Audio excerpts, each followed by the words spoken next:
ನಮಸ್ತೆ ಕರ್ನಾಟಕ. ಇವತ್ತೊಂದು unique topic ಬಗ್ಗೆ ಮಾತಾಡ್ತಾ ಇದ್ದೀನಿ, related to our Kannada cinema.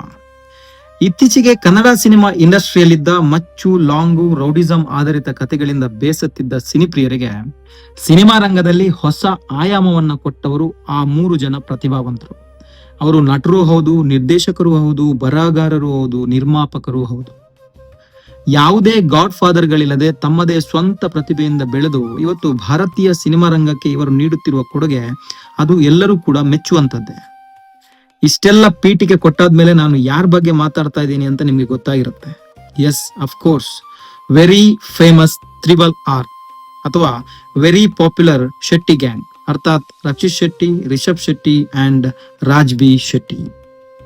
ಕರಾವಳಿ ಭಾಗದ ಭಾಷೆ, ಭಾವನೆ, ಸೊಗಡು, ಕಲೆ, ಸಂಸ್ಕೃತಿ ಇವುಗಳನ್ನೇ ಕಥೆಯ ಭಾಗವಾಗಿಟ್ಟುಕೊಂಡು ಸಿನಿಮಾ ಮಾಡಿ ಕಡಿಮೆ ಬಜೆಟ್ ನಲ್ಲೂ ಸಿನಿಮಾ ನಿರ್ಮಾಣ ಮಾಡಿ ಗೆಲ್ಲಿಸಬಹುದು ಅಂತ ತೋರಿಸಿಕೊಟ್ಟವರು ನಮ್ಮ ಶೆಟ್ಟಿ ಬ್ರದರ್ಸ್.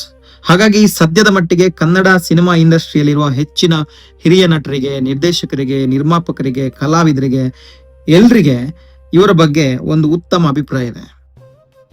ಆದ್ರೆ ಇತ್ತೀಚೆಗೆ ಈ 3 ಬಗ್ಗೆ ಅಂದ್ರೆ ಶೆಟ್ಟಿ ಗ್ಯಾಂಗ್ ಬಗ್ಗೆ ಒಂದು ಅಪಸ್ವರ ಕೇಳಿ ಬರ್ತಾ ಇದೆ. ಅದೇನಪ್ಪಾ ಅಂದ್ರೆ, ಅಷ್ಟು ಕ್ಲೋಸ್ ಇದ್ದಂತ ಈ 3 ನಡುವೆ ಈಗ ಎಲ್ಲವೂ ಸರಿ ಇಲ್ಲ, ಸಮಥಿಂಗ್ ವೆಂಟ್ ರಾಂಗ್, ಹಾಗೆ ಹೀಗೆ ಅನ್ನೋ ಗಾಸಿಪ್.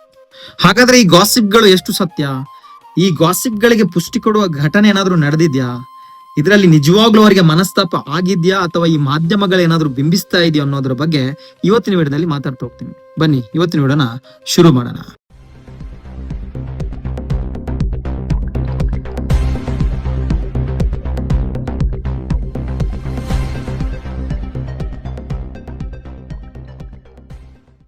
ಈ ಬೆಂಕಿ ಇಲ್ಲದೆ ಹೊಗೆ ಆಡಲ್ಲ ಅನ್ನುವ ಮಾತಿದೆ. ಹಾಗಾಗಿ ಶೆಟ್ಟಿ ಗ್ಯಾಂಗ್ ನಡುವೆ ಎಲ್ಲವೂ ಸರಿ ಇಲ್ಲ ಅನ್ನುವ ಈ ಗಾಸಿಪ್ ಎಲ್ಲಿಂದ ಶುರು ಆಯ್ತು ಅಂತ ನೋಡೋದಾದ್ರೆ ರಿಷಬ್ ಶೆಟ್ರ ಕಾಂತಾರ ಸಿನಿಮಾದಿಂದ ಆರಂಭಿಸಬೇಕಾಗತ್ತೆ. ಪಾಯಿಂಟ್ ನಂಬರ್ 1, ರಿಷಬ್ ಶೆಟ್ರ ಕಾಂತಾರ ಸಿನಿಮಾದಲ್ಲಿ ಬರುವ ದೈವದ ಸನ್ನಿವೇಶವನ್ನ ತುಂಬಾ ಅಚ್ಚುಕಟ್ಟಾಗಿ ನಿರ್ದೇಶನ ಮಾಡಿದವರು ರಾಜ್ ಬಿ ಶೆಟ್ಟಿ. ಕಾಂತಾರ ರಿಲೀಸ್ ಆಯ್ತು, ವರ್ಲ್ಡ್ ವೈಡ್ ಹಿಟ್ ಆಯ್ತು. ಅದಾದ ನಂತರ ಅದರ ಸುತ್ತಿಕೊಂಡ ವಿವಾದ ಒಂದೆರಡಲ್ಲ. ಹಾಗಾಗಿ ಇದರ ಬಗ್ಗೆ ಗಂಭೀರವಾಗಿ ಆಲೋಚಿಸಿದ ರಾಜ್ ಬಿ ಶೆಟ್ಟಿ ಅವರು ಮುಂದೆ ಈ ತರಹದ ಸಿನಿಮಾಕ್ಕೆ ನನ್ನ ಬೆಂಬಲ ಇಲ್ಲ ಅಂದ್ಬಿಟ್ರು. ಮುಂದೆ ಕಾಂತಾರ ಚಾಪ್ಟರ್ 1 ಬಂದಾಗ ಅಲ್ಲಿ ರಾಜ್ ಬಿ ಶೆಟ್ಟಿ ಎಲ್ಲಿಯೂ ಕೂಡ ತನ್ನನ್ನು ತಾನು ತೊಡಗಿಸಿಕೊಳ್ಳದೆ, ಇವನ್ ಪ್ರಮೋಷನ್ಗೆ ಕೂಡ ಹೋಗದೆ ಸುಮ್ಮನಾದ್ರು. ಪಾಯಿಂಟ್ ನಂಬರ್ 2, ಇದೇ ಕಾಂತಾರ ಸಿನಿಮಾದ ಪ್ರೀಮಿಯರ್ ಶೋವನ್ನ ನೋಡಿ ರಿಷಬ್ ಶೆಟ್ಟಿ ಅವರನ್ನ ಓಡಿ ಬಂದು ಬಿಗಿದಪ್ಪಿ ಮುದ್ದಾಡಿದ ರಕ್ಷಿತ್ ಶೆಟ್ಟಿ ಅವತ್ತಿನ ಸಮಯಕ್ಕೆ ಕಾಂತಾರದ ಬ್ರ್ಯಾಂಡ್ ಅಂಬಾಸಿಡರ್ ನ ಹಾಗೆ ಕೆಲಸ ಮಾಡಿದ್ರು. ಆದ್ರೆ ಕಾಂತಾರ ಚಾಪ್ಟರ್ 1 ಬಂದಾಗ ಎಲ್ಲಿಯೂ ಕೂಡ ತನ್ನನ್ನು ತಾನು ತೊಡಗಿಸದೆ ಸುಮ್ಮನಾದ್ರು. ಪಾಯಿಂಟ್ ನಂಬರ್ 3, ಇತ್ತೀಚೆಗೆ ತೆರೆ ಕಂಡು ಬ್ಲಾಕ್ ಬಸ್ಟರ್ ಹಿಟ್ ಆಗಿದ್ದ ಸೂ ಫ್ರಮ್ ಸೋ ರಾಜ್ ಬಿ ಶೆಟ್ಟಿ ಅವರು ನಟಿಸಿ ನಿರ್ಮಾಣ ಮಾಡಿದ ಸಿನಿಮಾ. ಇದನ್ನ ರಕ್ಷಿತ್ ಶೆಟ್ಟಿ ಅವರಾಗ್ಲಿ, ರಿಷಬ್ ಶೆಟ್ಟಿ ಅವರಾಗ್ಲಿ ನೋಡದೇ ಇದ್ದದ್ದು ಹಾಗೂ ಅಟ್ಲೀಸ್ಟ್ ಅದರ ಬಗ್ಗೆ ಒಂದು ಮೆಚ್ಚುಗೆಯ ಮಾತನ್ನು ಕೂಡ ಆಡದಿರೋದು ಈ ಗಾಸಿಪ್ಗೆ ಮತ್ತಷ್ಟು ಸ್ಟ್ರಾಂಗ್ ಫುಟೇಜ್ ಅನ್ನ ನೀಡಿತ್ತು.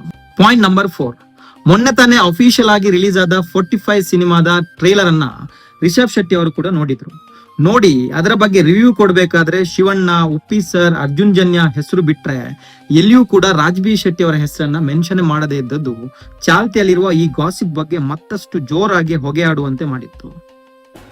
45 ಸಿನಿಮಾ ಅದರ ಟ್ರೈಲರ್ ತುಂಬ ಅದ್ಭುತವಾಗಿ ಮೂಡಿ ಬಂದಿದೆ.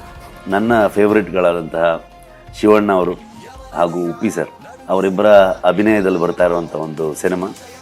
ಇಬ್ಬರ ಪಾತ್ರವನ್ನು ಕೂಡ ತುಂಬ ಅದ್ಭುತವಾಗಿ ಮೂಡಿ ಬಂದಿದೆ.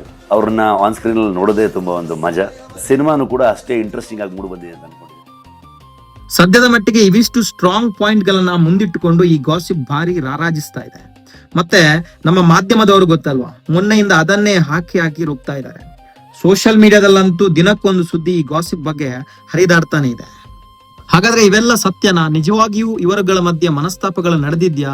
ಈ ಎಲ್ಲ ಪ್ರಶ್ನೆಗಳಿಗೆ ಸ್ಪಷ್ಟನೆಯನ್ನ ಅವರುಗಳೇ ಕೊಡ್ಬೇಕು. ಆದ್ರೆ ದ ಪಾಯಿಂಟ್ ಈಸ್, ಮನುಷ್ಯರ ಅಂದ್ಮೇಲೆ ಇದೆಲ್ಲ ಕಾಮನ್.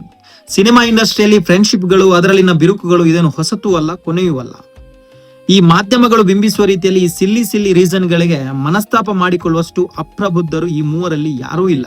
ಇನ್ನು ಈಗಾಗಲೇ ಈ ಗಾಸಿಪ್ ಬಗ್ಗೆ ರಾಜ್ ಬಿ ಶೆಟ್ಟಿ ಅವರು ಬಹಳಷ್ಟು ಬಾರಿ ಸ್ಪಷ್ಟನೆಯನ್ನ ಕೊಟ್ಟಿದ್ದಾರೆ. ಆ ತರಹದ್ದು ನಮ್ಮ ನಡುವೆ ಏನೂ ಆಗಿಲ್ಲ. ನನ್ನ ಅಗತ್ಯ ಅವರಿಗಿದ್ರೆ ಖಂಡಿತ ನಾನು ಅವರಿಗಾಗಿ ಕೆಲಸ ಮಾಡ್ತೀನಿ, ಅವರ ಅಗತ್ಯ ನಂಗೆ ಬಿದ್ರೆ ಖಂಡಿತ ಅವರಲ್ಲಿ ನಾನು ಹೆಲ್ಪ್ ಕೇಳ್ತೀನಿ. ನಾವು ಚೆನ್ನಾಗಿ ಇದ್ದೀವಿ. ನಾವು ಒಟ್ಟಿಗೆ ಇಲ್ಲ, ಅವರ ಸಿನಿಮಾ ನಾನ್ ನೋಡಿಲ್ಲ, ನನ್ನ ಸಿನಿಮಾ ಅವ್ರು ನೋಡಿಲ್ಲ ಅಂದ ಮಾತ್ರಕ್ಕೆ ನಮ್ಮಲ್ಲಿ ಎಲ್ಲವೂ ಮುಗಿದು ಹೋಯ್ತು ಅಂತ ಅಲ್ಲ ಅನ್ನುವ ತುಂಬಾ ಕ್ಲಿಯರ್ ಕಟ್ ಸ್ಪಷ್ಟನೆಯನ್ನ ಕೊಟ್ಟರು ನಮ್ಮ ಮಾಧ್ಯಮಗಳು ಮಾತ್ರ ಜಪ್ಪಯ್ಯ ಅಂದ್ರೂ ಬಿಡ್ತಾ ಇಲ್ಲ. ಇನ್ನು ಇವರು ಸುಮ್ಮನಾಗ್ಬೇಕಂದ್ರೆ ಅವರು 3 ಜನ ಸೇರಿ ಒಂದು ಸೆಲ್ಫಿ ತೆಗಿಬೇಕು, ಇಲ್ಲ ಎಲ್ಲಾದ್ರೂ ಒಂದ್ ಕಡೆ ಒಟ್ಟು ಸೇರ್ಬೇಕು. ರಾಜ್ ಬಿ ಶೆಟ್ಟಿ ಅವರಿದ್ದಾರೆ. ಸೊ ಮೊದಲೇದಾಗಿ ರಾಜ್ ಬಿ ಶೆಟ್ಟಿ ಅವರ ಹೆಸರನ್ನ ಮೆನ್ಷನ್ ಮಾಡಲಿಲ್ಲ, ಯಾಕೆ ಅಂದರೆ ಇವರ ಫ್ರೆಂಡ್ಶಿಪ್ಪಲ್ಲಿ ಏನಾದರೂ ಮನಸ್ತಾಪಗಳೇನಾದರೂ ಇದೆಯಾ, ಈ ರೀತಿಯಾದಂಥ ಒಂದು ಚರ್ಚೆ ಆಗ್ತಾ ಇದೆ. ಅಂದರೆ ನನಗಂತೂ ಏನೂ ಮನಸ್ತಾಪ ಇಲ್ಲ, ನಾನು ಎಲ್ಲೂ ಕೂಡ ಅವ್ರ ಹೆಸರು ಮಿಸ್ ಮಾಡಲಿಲ್ಲ.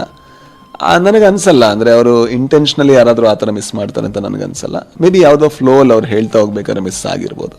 ಐ ಥಿಂಕ್ ನಾವು ಅದನ್ನು ಬಿಡ್ಬೋದು ಅಂತ ನನಗನ್ಸುತ್ತೆ. ಅಂದರೆ ಅದನ್ನು ಅಷ್ಟು ಸೀರಿಯಸ್ ಆಗಿ ತಗೊಂಡು ಇಲ್ಲ ಅವ್ರೇನೋ ಬೇಕು ಅಂತ ಚುಚ್ಚಬೇಕು ಅಂತ ಮಾಡಿದ್ದಾರೆ, ಅದು ಚುಚ್ಚಬೇಕು ಅಂತ ಯಾಕೆ ಮಾಡ್ತಾರೆ, ಅದು ನನಗೆ ತಾಗೋದು ಇಲ್ಲ. ಐ ಥಿಂಕ್ ಆ ಥರ ಏನು ಮಾಡಿದ್ದಾರೆ ಅಂತ ನಂಗೆ ಅನ್ಸಲ್ಲ. ಅದೇನೇ ಇರ್ಲಿ, ಇಲ್ಲಿ ಎಷ್ಟು ಸತ್ಯ ಇದೆ ಎಷ್ಟು ಸುಳ್ಳಿದೆ ಅನ್ನೋದಕ್ಕಿಂತ ಕೆಲವೊಂದು ಬಾರಿ ಕೆಲವರ ವೈಯಕ್ತಿಕ ನಿರ್ಧಾರಗಳನ್ನು ನಾವು ಗೌರವಿಸಲೇಬೇಕು. ಒಂದು ಸಂಬಂಧ ಅಂದ್ಮೇಲೆ ಇದೆಲ್ಲ ಕಾಮನ್, ಬಟ್ ಅದನ್ನೇ ಒಂದು ರಾಷ್ಟ್ರೀಯ ಸುದ್ದಿಯಂತೆ ಬಿಂಬಿಸಿ ಇರುವ ಸಂಬಂಧವನ್ನು ಕೆಡಿಸುವ ಬುದ್ಧಿಯನ್ನ ಕೆಲವು ಮಾಧ್ಯಮಗಳು ಹಾಗೂ ಸೋಷಿಯಲ್ ಮೀಡಿಯಾ ಚಾನೆಲ್ಗಳು ಬಿಡಬೇಕು ಅಂತ ಹೇಳ್ತಾ, ಕನ್ನಡ ಸಿನಿಮಾ ರಂಗಕ್ಕೆ ತಮ್ಮದೇ ಆದ ಬಹು ಉಪಯುಕ್ತ ಕೊಡುಗೆಗಳನ್ನು ನೀಡ್ತಾ ಇರೋ ಇವರುಗಳ ಪ್ರತಿಭೆ ಇನ್ನಷ್ಟು ಉಪಯೋಗವಾಗಲಿ. ಹರಿದಾಡ್ತಿರುವ ಗಾಸಿಪ್ ಏನೇ ಇರಲಿ, ಅದ್ಯಾವುದೂ ಸತ್ಯವಾಗದೆ ಎಲ್ಲದಕ್ಕೂ ಅವರ ಒಗ್ಗಟ್ಟಿನಿಂದ ಅವರೇ ಉತ್ತರ ಕೊಡ್ಲಿ. ಒಟ್ನಲ್ಲಿ ಅವರವರ ವೈಯಕ್ತಿಕ ವಿಚಾರಗಳಿಗೆ ಅದರದೇ ಆದ ಗೌರವ ಇದ್ದೇ ಇರುತ್ತೆ, ಅದನ್ನ ಪ್ರತಿಯೊಬ್ಬರು ಕೂಡ ಗೌರವಿಸಲೇಬೇಕು ಅಂತ ಹೇಳ್ತಾ, ಈ ಗಾಸಿಪ್ ಬಗ್ಗೆ ನಿಮ್ಮ ಅನಿಸಿಕೆ ಅಭಿಪ್ರಾಯಗಳೇನು ಕಮೆಂಟ್ ಮಾಡಿ. ಮುಂದಿನ ವಿಡಿಯೋದಲ್ಲಿ ಮತ್ತೆ ಸಿಗ್ತೀನಿ. ನಮಸ್ಕಾರ.